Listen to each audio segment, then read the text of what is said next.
Hello my dear student. तो कैसे हैं आप सब? I am Rupesh sir, your commerce educator. बहुत बहुत स्वागत है आपका इस चैनल में वीआरएस ऑनलाइन एजुकेशन में। आज हम लोग अपनी क्लास 11th की इस जर्नी में एक नया चैप्टर स्टार्ट कर रहे हैं जिसका नाम है चैप्टर नंबर 5, अकाउंटिंग स्टैंडर्ड। देखा जाए तो वैसे अकाउंटिंग स्टैंडर्ड एक ऐसा चैप्टर है जहां पर आपको पता चलेगा कि अकाउंटिंग स्टैंडर्ड क्या होता है, उसकी मीनिंग क्या होती है और अकाउंटिंग स्टैंडर्ड क्यों बनाया गया है। हमारे यहाँ बेसिकली जो भी अकाउंटेंसी हम लोग जो सब्जेक्ट पढ़ रहे हैं और अकाउंटिंग की जो टेक्निक यूज़ की जा रही है उसमें कुछ रूल्स रेगुलेशन बनाए जाते हैं जो कि अकाउंटिंग स्टैंडर्ड के जरिए बनाए जाते हैं। ठीक है, तो आज इसी चैप्टर में हम लोग ये सीखेंगे कि अकाउंटिंग स्टैंडर्ड क्या होता है, उसकी नीड क्या है, उसकी इंपॉर्टेंस क्या है, क्यों अकाउंटिंग स्टैंडर्ड हमें अकाउंटेंसी करते समय फॉलो करना पड़ता है, अकाउंटिंग करते समय फॉलो करना पड़ता है। तो इस चैनल से बने रहें, जुड़े रहें और अपने दोस्तों में, अपने फ्रेंड्स में ज़्यादा से ज़्यादा शेयर करें, लाइक करें, सब्सक्राइब करें, ताकि आपको इसी तरह अकाउंटेंसी के सारे अलग अलग चैप्टर्स जो डिफरेंट डिफरेंट आपको जो हार्ड लगते हैं उसकी रिवीजन सीरीज आपको कंटिन्यू मिलती रहे। तो बिना किसी देरी के हम लोग स्टार्ट करते हैं आज का ये चैप्टर। Let's begin.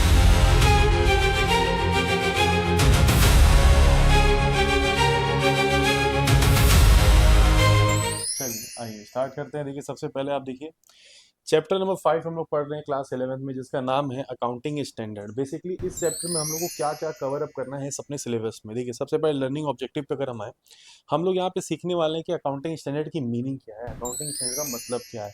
फिर उसकी नीड्स के बारे में पढ़ेंगे कि आखिर अकाउंटिंग स्टैंडर्ड जैसे चीज़ की ज़रूरत क्यों पड़ी हमारे अकाउंटेंसी जैसे सब्जेक्ट में। उसके नेचर के बारे में पढ़ेंगे हम लोग। साथ ही साथ हम ये भी जानने की कोशिश करेंगे कि अकाउंटिंग स्टैंडर्ड का बेनिफिट क्या है, उसकी यूटिलिटी क्या क्या है। क्लियर है? फिर आप पढ़ोगे लिमिटेशन ऑफ अकाउंटिंग स्टैंडर्ड, यानी कि अकाउंटिंग स्टैंडर्ड में भी कुछ कमियां रहती हैं, उसको हम ड्रॉबैक्स बोल सकते हैं, लिमिटेशन बोल सकते हैं। फिर आप पढ़ोगे लास्ट में Indian accounting standard. Indian accounting standard मतलब होता है कि अपने इंडिया में भी कुछ अकाउंटिंग स्टैंडर्ड बनाए गए हैं जो हमारी इंडियन कंपनीज को फॉलो करना पड़ता है। तो आज अपनी इस चैप्टर की इसी जर्नी में हम लोग ये बेसिकली ये सारे डिटेल्स टॉपिक को बहुत अच्छे तरीके से कवर अप करेंगे। तो बिना किसी देरी के हम लोग स्टार्ट करते हैं। सबसे पहले मीनिंग और कंसेप्ट ऑफ अकाउंटिंग स्टैंडर्ड। तो देखिए सबसे पहले क्या लिखा है अकाउंटिंग स्टैंडर्ड का मतलब। देखिए लिखा है अकाउंटिंग स्टैंडर्ड में, accounting standard may be defined as a written statement issued from time to time by institutions of accounting professionals specifying uniform rules or practices for drawing the financial statement। देखिए यहाँ पे इस पूरे के पूरे आप अगर मीनिंग को आप ध्यान से देखेंगे तो लिखा है अकाउंटिंग स्टैंडर्ड को हम इस तरीके से समझ सकते हैं कि एक रिटेन स्टेटमेंट होता है। सर ये रिटेन स्टेटमेंट को कौन बनाता होगा? लिखा है it is issue from time to time, समय समय पर इसको बनाया जाता है, इशू किया जाता है। बेसिकली हमारे इंडिया में जो प्रोफेशनल इंस्टीट्यूशंस होता है जिसको आप देखते होगे, नाम सुने भी होगे आप, institute of chartered accountant of India. Basically ICAI का ही काम होता है कि अकाउंटिंग स्टैंडर्ड को फ्रेम करने का। जो हम अकाउंटिंग करते हैं, अकाउंटेंसी सब्जेक्ट में जो भी अकाउंटिंग के टेक्निक यूज करते हैं, तो उसको बनाने की जो जिम्मेदारी होती है institute of chartered accountant of India का होता है। क्लियर है? वही पूरा स्टेटमेंट में भी यहाँ पे लिखा हुआ है कि टाइम टू टाइम हमारे इंडिया में कह लीजिए एक तरीके से कौन सा इंस्टीट्यूट अकाउंटिंग प्रोफेशनल बॉडी है जो अकाउंटिंग स्टैंडर्ड को प्रिपेयर कर रहा है। और इसमें बेसिकली होता क्या है, लिखा है यूनिफॉर्म सेट ऑफ रूल्स होते हैं, मतलब एक ऐसे रूल्स बना दिए गए हैं जो भारत में रह रही सारी कंपनीज को फॉलो करना पड़ता है जब वो अकाउंटिंग का वर्क करते होंगे। क्लियर है? और बेसिकली किस समय लिखा है? फाइनेंशियल स्टेटमेंट बनाते समय। फाइनेंशियल स्टेटमेंट का मतलब क्या होता है, मैंने लास्ट क्लास में भी आपको बताया था। फाइनेंशियल स्टेटमेंट का मतलब होता है फाइनल स्टेटमेंट। ठीक है, फाइनेंशियल स्टेटमेंट का मतलब हम कह सकते हैं फाइनल स्टेटमेंट। ठीक है, फाइनल स्टेटमेंट में आप क्या बनाते होंगे? बेसिकली आप यहाँ पे बनाते हैं ट्रेडिंग अकाउंट। ठीक है, ट्रेडिंग अकाउंट। इसमें और क्या बनाते होंगे सर? PL account. और क्या बनाते होंगे सर? Balance sheet. ठीक है, ये चीजों को आप क्या करते हो अपने फाइनेंशियल स्टेटमेंट बनाते हो। क्लियर है? तो फाइनेंशियल स्टेटमेंट बनाते समय या अकाउंटिंग का कोई भी वर्क करते समय हमें एक uniform set of rules regulation को फॉलो करना पड़ता है जिसको institute of chartered accountant of India बनाता है। इसी को बोला जाता है अकाउंटिंग स्टैंडर्ड। अब देखिए नीचे आपको एक बड़े विद्वान जिनका नाम है कोलर साहब, उनकी डेफिनेशन के हिसाब से अगर हम लोग देखें कि अकाउंटिंग स्टैंडर्ड का मतलब क्या है, तो लिखा है यहाँ पे a code of conduct impose on accountant by custom, law और professional body. Code of conduct का मतलब है, कह सकते हैं हम, कि एक प्रोफेशनल इंस्टीट्यूशन या एसोसिएशन की तरफ से हम क्या कर रहे हैं, एक रूल्स रेगुलेशन बना दी है जिसको अकाउंटिंग करते समय जितने भी अकाउंटेंट होते हैं उनको फॉलो करना पड़ता है। अगर ये uniform set of rules regulation अगर वो लोग फॉलो नहीं करते हैं और अकाउंटिंग का वर्क करते हैं तो उनके अकाउंटिंग के वर्क को इनवैलिड माना जाएगा, सही नहीं माना जाएगा। ठीक है, तो ये मतलब था अभी अकाउंटिंग स्टैंडर्ड का। अब हम लोग आगे देखते हैं, आगे की स्लाइड में इसको और अच्छे से डिटेल से पढ़ने और समझने की कोशिश करते हैं। देखिए, सबसे पहले जो हमारे सामने टॉपिक आ रही है वो है नीड फॉर अकाउंटिंग स्टैंडर्ड। आखिर अकाउंटिंग स्टैंडर्ड की जरूरत क्यों पड़ी, इसकी क्या नीड है? तो आइए सबसे पहले इसकी नीड को हम लोग समझने की कोशिश करते हैं। देखिए, सबसे पहले लिखा है informational system. Informational system accounting provides financial information for investors, managers, creditors and government. देखिए, आपको पता होना चाहिए, हम जब भी किसी कंपनी का, किसी बिजनेस का अकाउंटिंग करते हैं तो उससे हम फाइनेंशियल स्टेटमेंट प्रिपेयर करते हैं। वो फाइनेंशियल स्टेटमेंट में हम ट्रेडिंग अकाउंट बनाते हैं, पीएल अकाउंट बनाते हैं, बैलेंस शीट बनाते हैं। ये जो डाटा होता है ये किसके काम आता है? बड़े बड़े इन्वेस्टर्स के काम आता है। वो इन्वेस्टर जो कंपनी में इन्वेस्ट करना चाहते हैं। बड़े बड़े क्रेडिटर्स के काम आता है जो कंपनी को गुड्स क्रेडिट या रॉ मटेरियल क्रेडिट पे देते हैं। शेयर होल्डर्स के काम आता है। गवर्नमेंट डिपार्टमेंट का काम आता है, गवर्नमेंट भी जानना चाहते हैं किस कंपनी की या किस बिजनेस की कितनी इनकम है। तो उनको भी तो कहीं ना कहीं अकाउंटिंग स्टैंडर्ड की तरीके से ही, जो उसमें uniform set of rules regulation बनाए गए हैं उसी के अकॉर्डिंगली उनको अपने अकाउंटिंग डाटा को प्रिपेयर करना पड़ता है, अपने फाइनेंशियल स्टेटमेंट को तैयार करना पड़ता है। तो ये बताया गया इंफॉर्मेशनल सिस्टम, मतलब कहीं ना कहीं इंफॉर्मेशन देने के लिए, लोगों को समझाने के लिए, सिखाने के लिए भी उसमें अकाउंटिंग स्टैंडर्ड की जरूरत पड़ती है।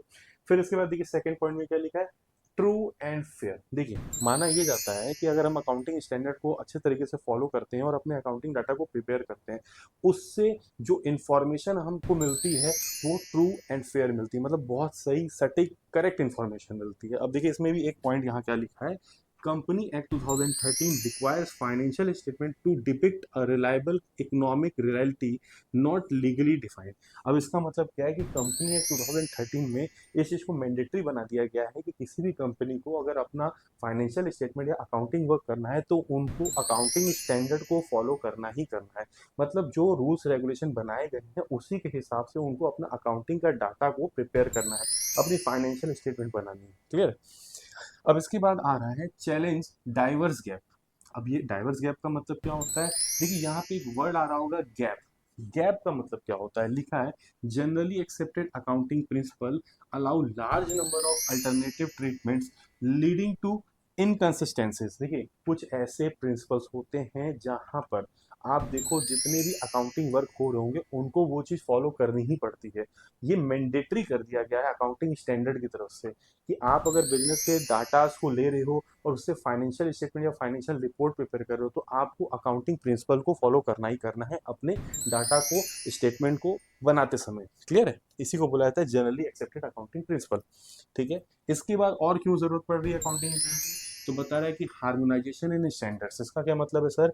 Standardise policies, minimum possible ambiguity and uncertainty and ensure comparability. इसका मतलब ये कह सकते हैं, अगर सारे के सारे बिजनेसमैन और हर कंपनी अपना जो भी फाइनेंशियल स्टेटमेंट है, फाइनेंशियल रिपोर्ट है, वो अकाउंटिंग स्टैंडर्ड के यूनिफॉर्म सेट ऑफ रूल्स और रेगुलेशन से अगर बनाएंगे तो इजीली कंपेरेबल करने में आसानी होगी।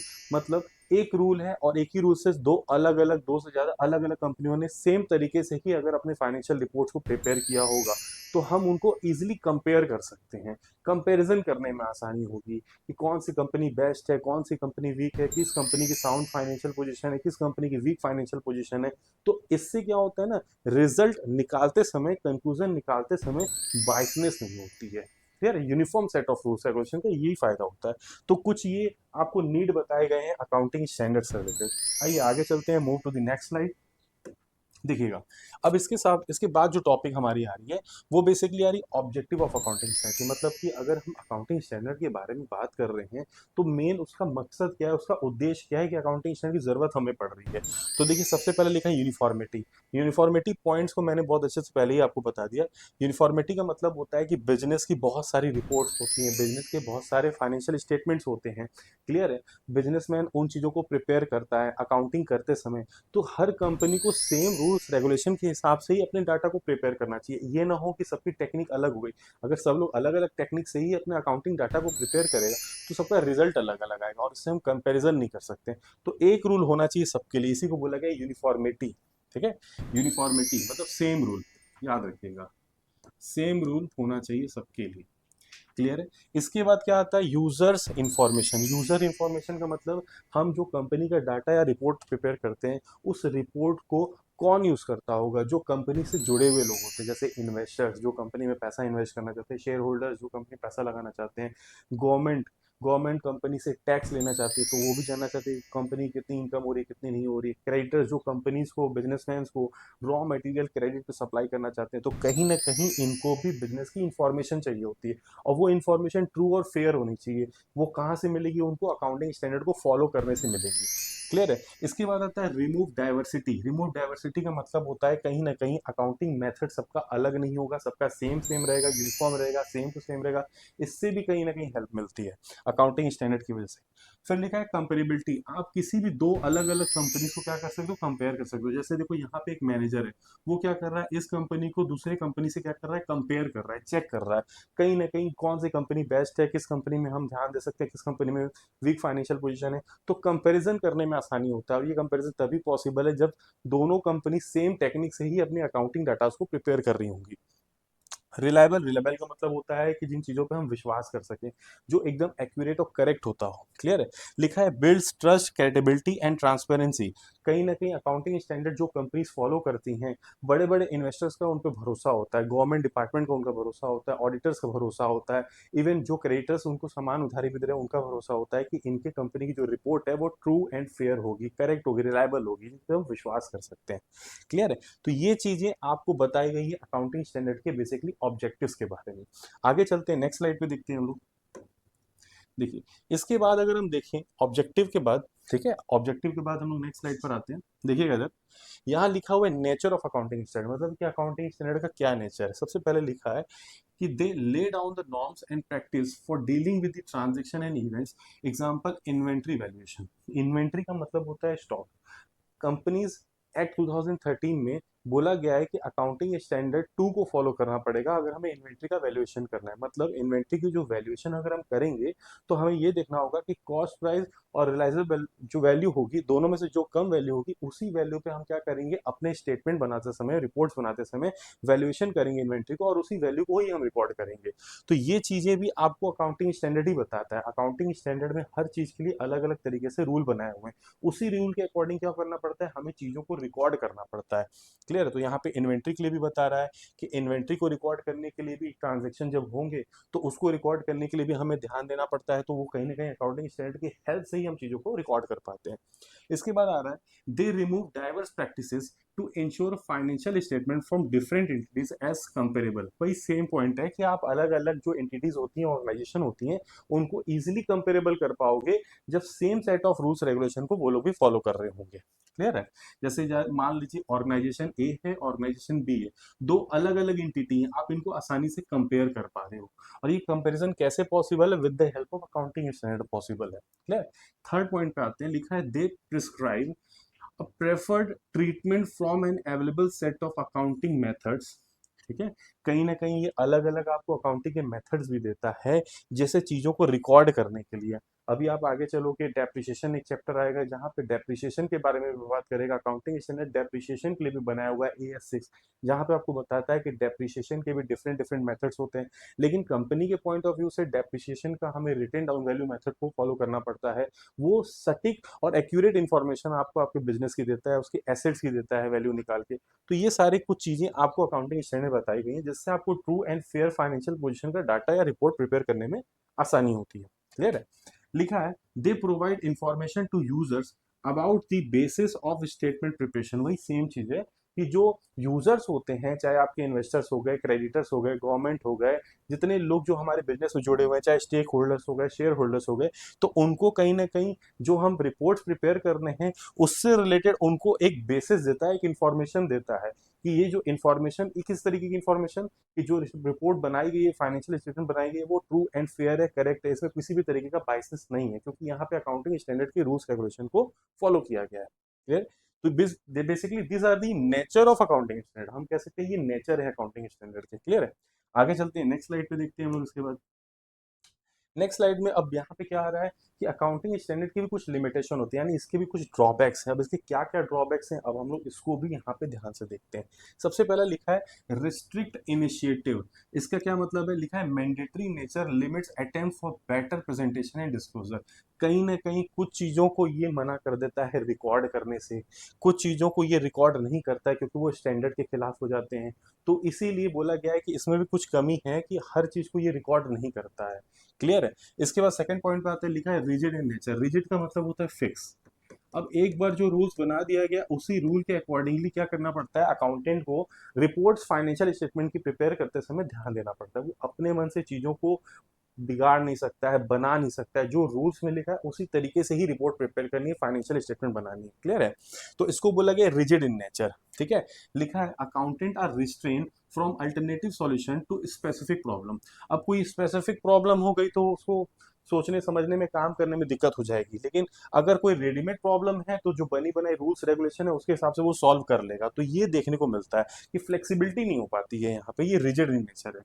फिर इसके बाद आता है कंपेरेबिलिटीज में। अगर कंपेरेबिलिटीज की बात करें तो कंपेरेबिलिटीज में भी कहीं ना कहीं मैनिपुलेशन हो जाती है चीजें। अकाउंटिंग स्टैंडर्ड का भी कभी कभी देखा जाए तो मैनिपुलेशन किया जा सकता है, अलग अलग तरीके से लोग इसका यूज करते हैं, मिसयूज भी करते हैं। तो वो कहीं ना कहीं इसकी लिमिटेशन को शो ऑफ करता है। क्लियर है। फिर लिखा है ensure standard deviation from liabilities. एक ऑडिटर की अगर हम बात करें तो ऑडिटर भी चीजों को रिकॉर्ड करता है, लेकिन अगर वो अकाउंटिंग स्टैंडर्ड को जब चेक करने आता है फाइनेंशियल रिपोर्ट को देखते समय, वो ये देखता है किसी कंपनी ने अकाउंटिंग स्टैंडर्ड को सही ढंग से फॉलो नहीं किया है तो उस कंपनी के खिलाफ वो पेनल्टी भी लगा सकता है, फाइन भी लगा सकता है। क्लियर है। तो अकाउंटिंग स्टैंडर्ड न फॉलो करने का भी एक डीमेरिट है। ठीक है। तो ये बेसिकली लिमिटेशन आपको बताई गई है कि अकाउंटिंग स्टैंडर्ड में क्या क्या लिमिटेशन आती हैं। ठीक है। आगे चलते हैं हम लोग, नेक्स्ट स्लाइड पे चलते हैं। यहाँ पे देखिए एक वर्ड आया था ऑडिटर। ऑडिटर का मतलब होता है कि जो हमारी बुक्स ऑफ अकाउंट का प्रॉपर एग्जामिनेशन करता होगा, चेक करता होगा कि जो बुक्स ऑफ अकाउंट्स अकाउंटेंट ने बनाए हैं वो पूरे तरीके से एक्यूरेट और करेक्ट है कि नहीं, उसमें किसी भी तरीके का बायसनेस नहीं होना चाहिए। क्लियर है। उस पर्सन को ऑडिटर बोला जाता है। ऑडिटर एक एक्सटर्नल पर्सन होता है जो बाहर से आता है कंपनी का फाइनेंशियल रिपोर्ट को चेक करने के लिए। ये कंपनी का इंटरनल पर्सन नहीं होता है, एक बाहरी पर्सन होता है जिसको गवर्नमेंट भेजती है, चार्टेड अकाउंटेंट को, किसी दूसरी कंपनी के फाइनेंशियल रिपोर्ट या स्टेटमेंट को चेकआउट करने के लिए कि अकाउंटिंग स्टैंडर्ड को फॉलो किया गया है कि नहीं, रूल्स रेगुलेशन को फॉलो किया गया है नहीं, और जो भी जो डाटा दिखाए गए हैं रिपोर्ट्स में वो बिल्कुल ट्रू एंड फेयर और करेक्ट है कि नहीं। क्लियर है। चलिए आगे देखते हैं नेक्स्ट स्लाइड में। इसके बाद जो टॉपिक आ रही है हमारी, ठीक है, लिमिटेशन में अभी देखिए यहाँ पे कुछ पॉइंट्स और भी हैं। जैसे सबसे पहले लिखा है बेस्ड ऑन हिस्टोरिकल कॉस्ट। ठीक है। एक वर्ड आ रहा है हिस्टोरिकल कॉस्ट। हिस्टोरिकल कॉस्ट का मतलब क्या होता है कि जिस वैल्यू पे तुमने एसेट खरीदी होगी आज से 10 साल पहले, तुम उसी वैल्यू पे अपनी बैलेंस शीट पे हर साल वैल्यू पे उसी सेम वैल्यू पे ही क्या करते हो, उसी वैल्यू पे शो करते हो बैलेंस शीट पे। जो प्रेजेंट वैल्यू आप उसको नहीं कंसिडर करते हो। 10 साल पहले की जो बिल्डिंग आपने खरीदी है उसी बिल्डिंग की वैल्यू को तुम हर साल बैलेंस शीट में शो कर रहे हो। तो इसको बोला जाता है हिस्टोरिकल कॉस्ट। मतलब जो पुरानी वैल्यू को हमने सामान खरीदा उसी कॉस्ट पे शो करेंगे, ओरिजिनल कॉस्ट पे। क्लियर है। तो ये भी एक लिमिटेशन है किसका, अकाउंटिंग स्टैंडर्ड के रूल्स का। क्लियर है। चलिए अब इसके बाद जो टॉपिक आ रही है वो आ रही है IFRS। IFRS, IFRS का मतलब क्या होता है, इंटरनेशनल फाइनेंशियल रिपोर्टिंग स्टैंडर्ड। ठीक है। इंटरनेशनल फाइनेंशियल रिपोर्टिंग स्टैंडर्ड, इसके बारे में पढ़ते हैं हम लोग और डिटेल में चलते हैं।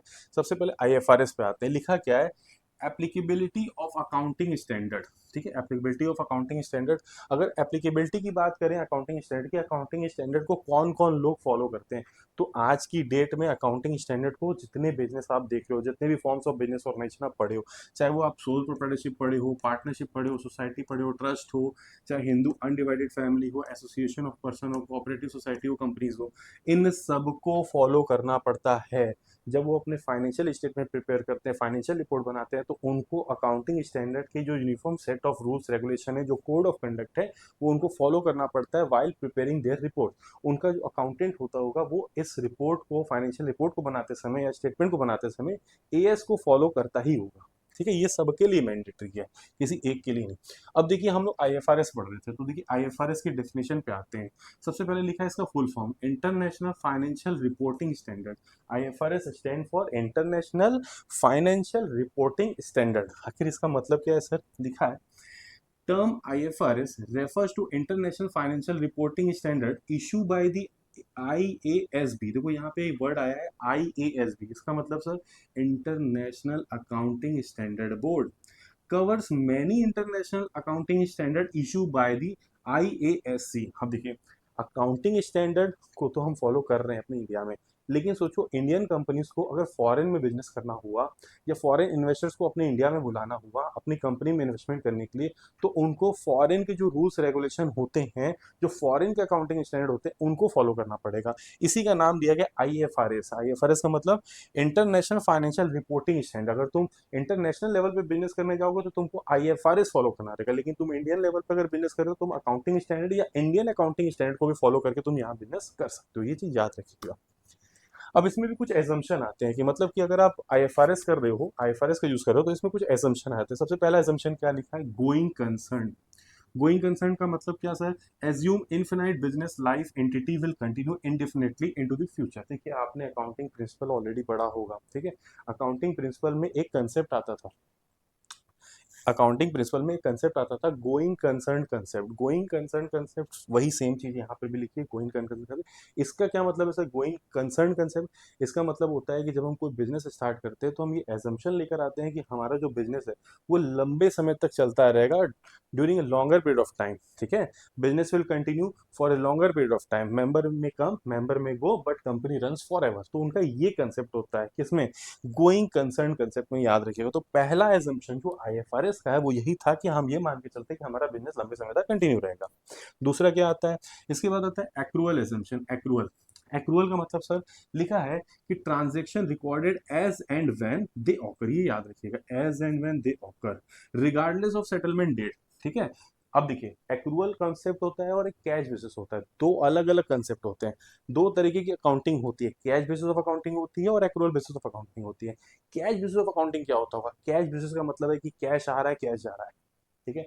कैश आया तो आपने रिकॉर्ड किया अकाउंटिंग में, कैश गया तो आपने अकाउंटिंग में रिकॉर्ड किया, तो इसको बोलते हैं कैश बेसिस ऑफ अकाउंटिंग।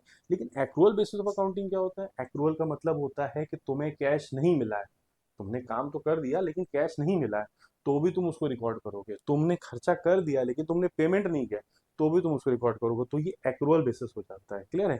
तो यहाँ पे IFRS में इसमें एजम्पशन क्या लिया है? एक्रूअल एजम्पशन लिया है। इसने ये बोला कि तुमने कोई इनकम अर्न की है, रिसीव नहीं हुआ है, तो भी रिकॉर्ड करो।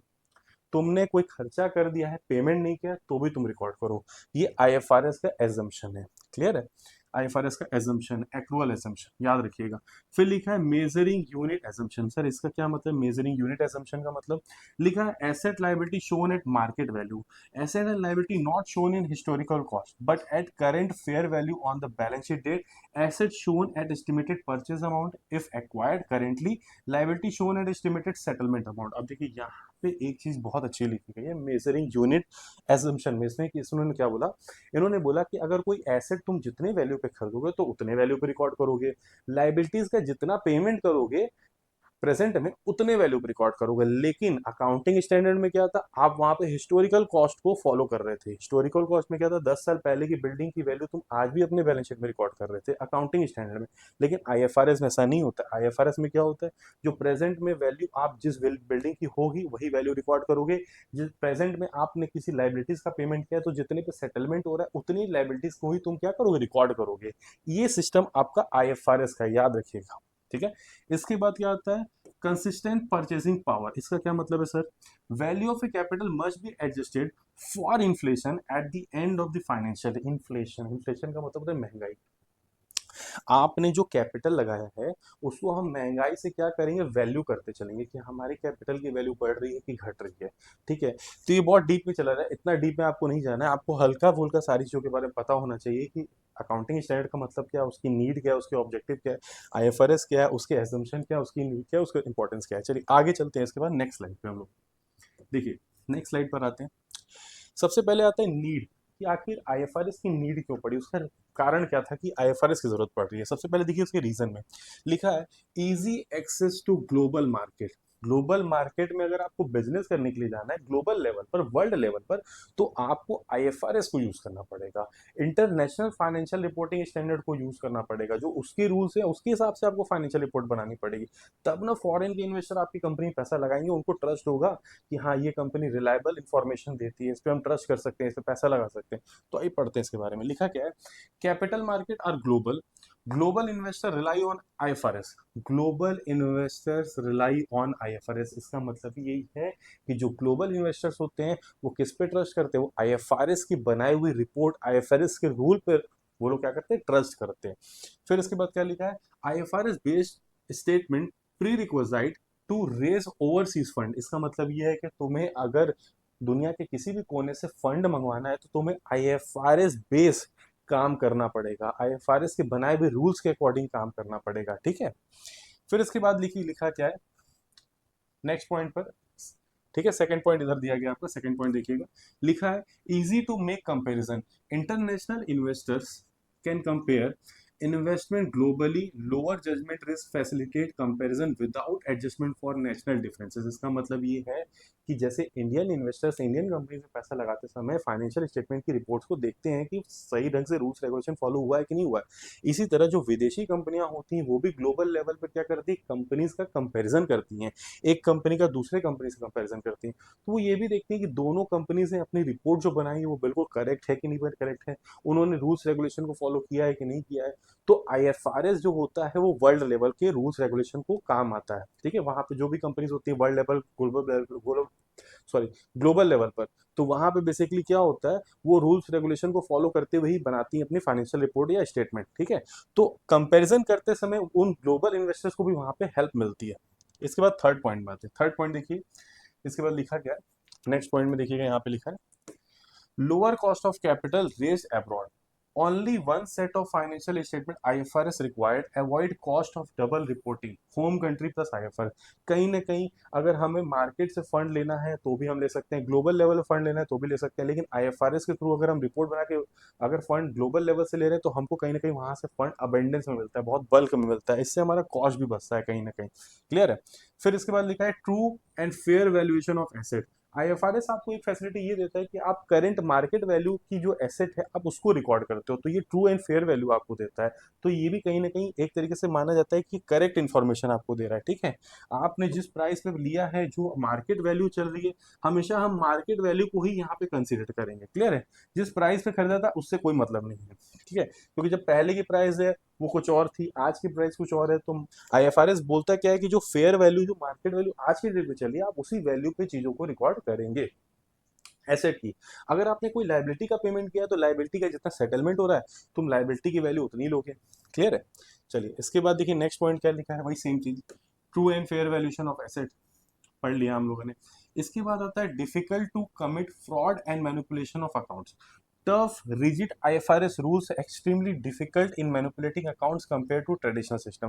पहले के समय में लोग क्या करते थे, रूल्स रेगुलेशन को घुमा फिरा के तोड़ मरोड़ के चीजों को छुपा लेते थे। क्लियर है।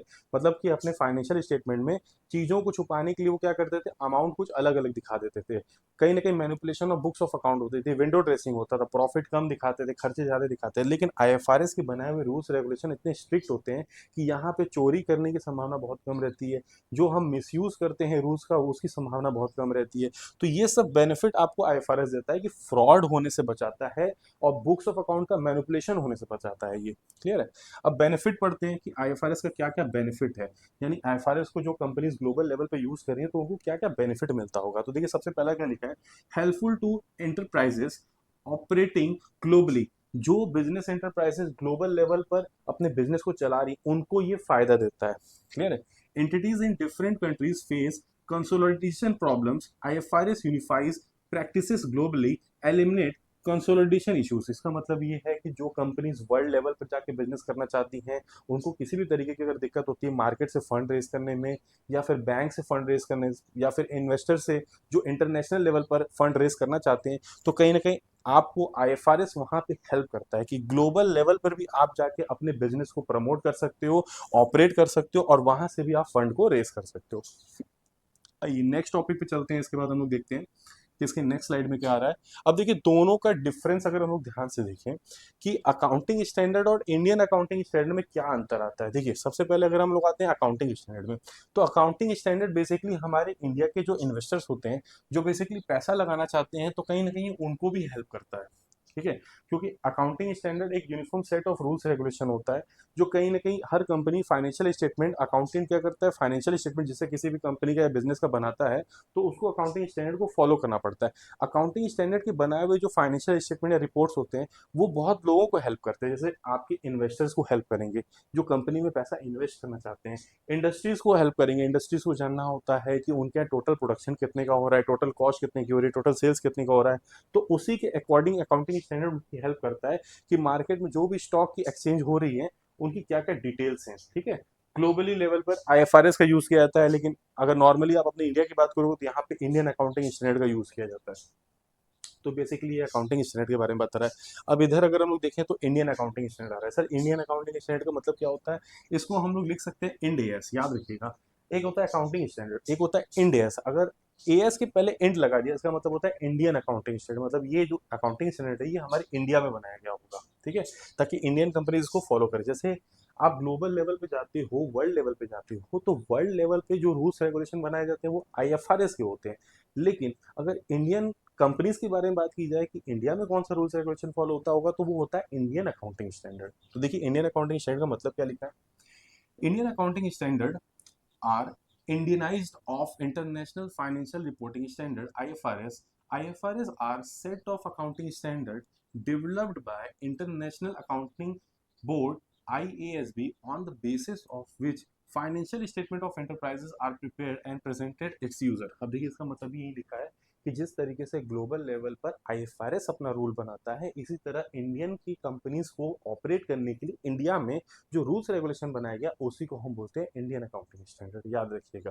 क्लियर है। अब इसके कुछ साइलेंट फीचर्स हैं, ऐसे कुछ कैरेक्टरिस्टिक यानी विशेषताएं, इसको भी हम लोग पढ़ते हैं। देखिए Indian accounting standard are the modified version of IFRS, मतलब आईएफआरएस का एक तरीके से समझ जाओ छोटा भाई है Indian accounting standard. IFRS global level पे है, इंडियन अकाउंटिंग स्टैंडर्ड आपका नीचे के लेवल पे है। ये सिर्फ इंडिया में फॉलो होता है, आईएफआरएस पूरे वर्ल्ड में फॉलो होता है। क्लियर है।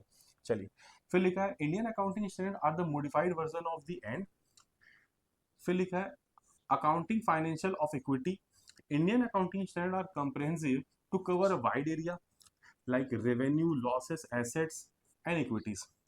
Indian accounting standards are comprehensive under a wide items expenses, losses, asset, liability, and equity. Indian accounting standard are principle based. Under Indian accounting standard, items are shown in as per the principle associated with each item.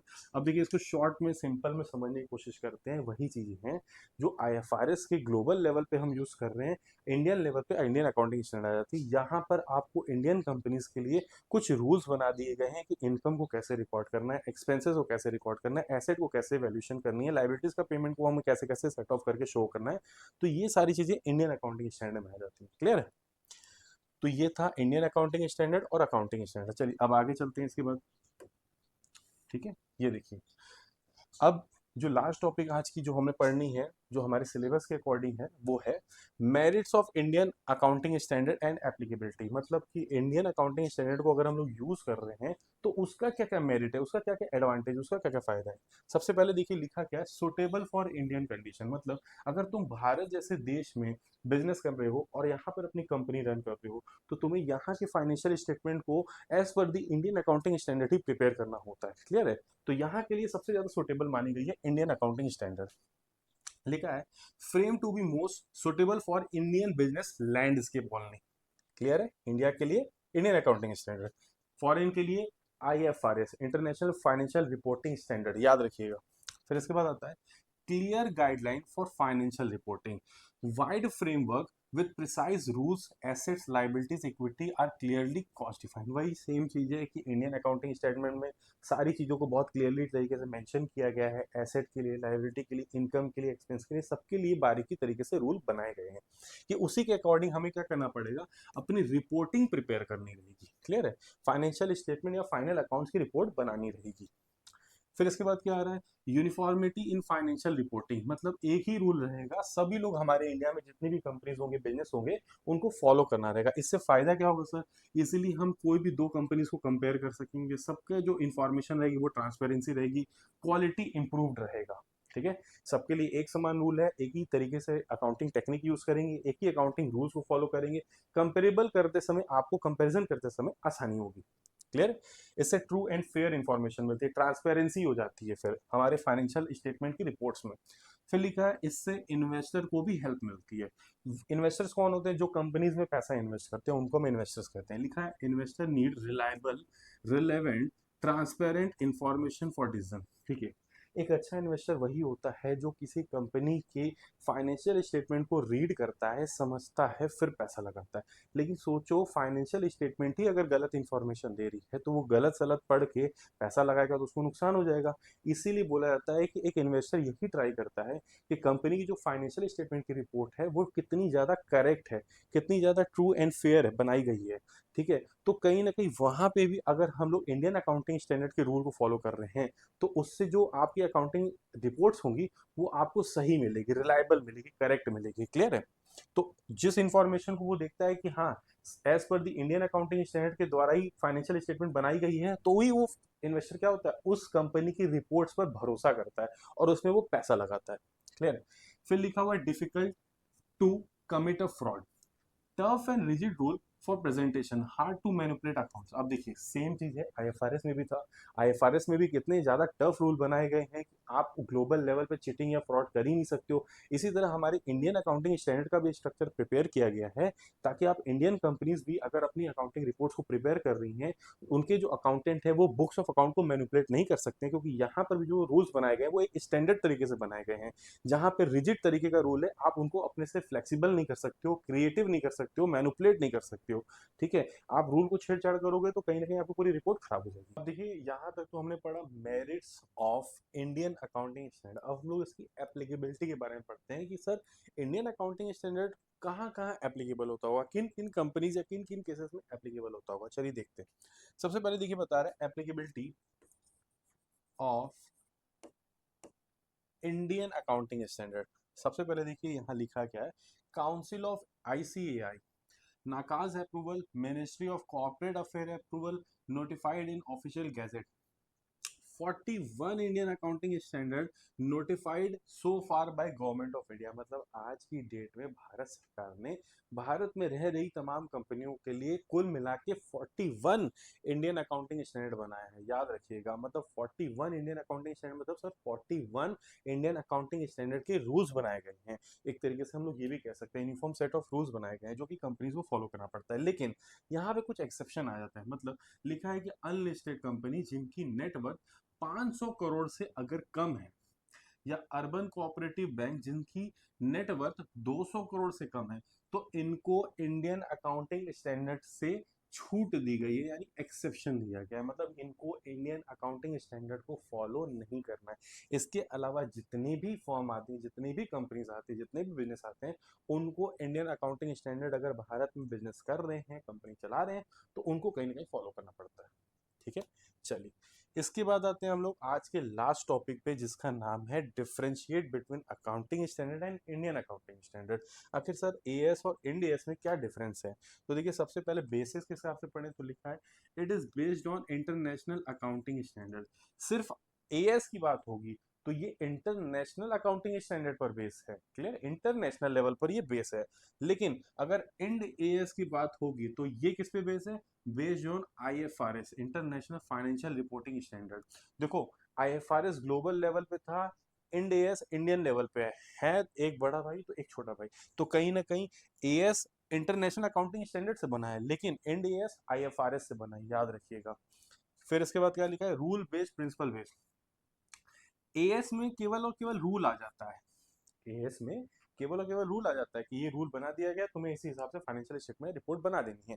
लेकिन Ind AS में क्या बोला गया है कि principal base है। मतलब जिस तरीके का ट्रांजेक्शन है उस ट्रांजेक्शन के हिसाब से तुम क्या करोगे, चीजों को रिकॉर्ड करोगे। यहाँ पे चीजों को मैनिपुलेट आप नहीं कर सकते हैं, जो कि रूल्स में होता था। इसीलिए बोला गया है कि अकाउंटिंग स्टैंडर्ड में चीजों को मैनिपुलेट करना बहुत आसान था, लेकिन इंड एएस में और आईएफआरएस जैसी जगह पर आप जो फाइनेंशियल स्टेटमेंट होती है, फाइनेंशियल स्टेटमेंट के साथ जो फाइनल अकाउंट्स होते हैं, उसकी रिपोर्ट्स होती है, आप उनको मैनिपुलेट नहीं कर सकते हैं।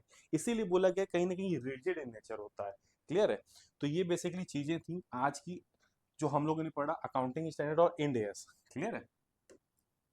तो इसी के साथ आपका जो ये चैप्टर नंबर 5 है यहाँ पे कंप्लीट होता है, जहाँ पर आपने सीखा सबसे पहले कि अकाउंटिंग स्टैंडर्ड की उसकी मीनिंग क्या होती है, ठीक है, उसका मतलब क्या होता है, फिर उसके बाद उसकी नीड क्या होती है, उसका इम्पोर्टेंस, उसकी ऑब्जेक्टिव अकाउंटिंग स्टैंडर्ड के, फिर उसके बाद आपने पढ़ा IFRS international financial reporting system standard, ठीक है, इंटरनेशनल फाइनेंशियल रिपोर्टिंग स्टैंडर्ड, जहां पर आपने उसकी मीनिंग को पढ़ा, उसकी नीड, यूटिलिटी, बेनिफिट को पढ़ा, फिर उसके बाद इंड एएस और एएस को पढ़ा कि इंडियन अकाउंटिंग स्टैंडर्ड क्या होता है, उसकी कैरेक्टरिस्टिक्स क्या क्या होते हैं, फिर लास्ट में आपने डिफरेंस पढ़ा एएस और इंड एएस के बीच में। तो इस तरीके से जो ये छोटा सा चैप्टर नंबर 5 है, जहाँ पे आपने केवल ये सीखा कि हम लोग जो अकाउंट्स की जर्नी में अकाउंट्स पढ़ रहे हैं, तो ये अकाउंट्स के जो रूल्स रेगुलेशन है ये कहाँ से बने। अकाउंटिंग स्टैंडर्ड हमारे इंडिया में बनाने का काम basically institute of chartered accountant of India का होता है, ये चीज़ याद रखिएगा। Institute of chartered accountant of India जो है एक ऐसी इंस्टीट्यूशन है, ऐसी कह सकते हैं गवर्नड बॉडी कह सकते हैं, जो कि हमारे इंडिया में क्या करती है, रूल्स बनाती है कि किसी भी अकाउंटेंट को जो फाइनेंशियल स्टेटमेंट या फाइनेंशियल रिपोर्ट बनानी होगी तो उसको उसी के रूल्स रेगुलेशन के हिसाब से ही बनानी होगी, ठीक है, ये याद रखिएगा चीज़ें। तो आज हम लोग ने इतनी सारी चीज़ें सीखा, समझा। अगर आपको ये वीडियो पसंद आई तो आप अपने दोस्तों में शेयर करना ना भूलें और अपने इस चैनल को सब्सक्राइब करना ना भूलें, क्योंकि आगे इसी तरीके से हम लोग नई नई वीडियो लाएंगे जहाँ पे हर चैप्टर को वन शॉट में बिल्कुल अच्छे तरीके से कंसेप्चुअल वे में कंप्लीट करने की कोशिश करेंगे। तो थैंक यू सो मच, बहुत बहुत अच्छा लगा आप लोग सब मेरे साथ जुड़े रहे चैनल में। अगली वीडियो में मिलते हैं हम लोग इसी तरीके से, तब तक खुश रहिए, मस्त रहिए। जय हिंद, जय भारत।